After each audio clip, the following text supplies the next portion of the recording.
Hello guys, welcome back sa aking channel. Ayan, for today's video.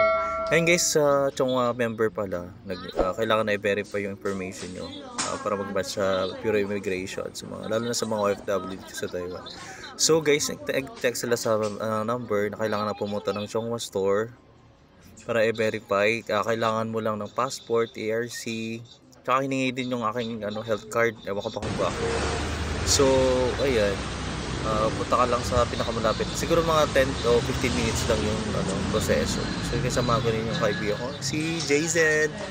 So, ayan. Kasi makakat na yung internet mo, tsaka yung number mo, ikakat na nila. If hindi po kayo nakapunta before 24.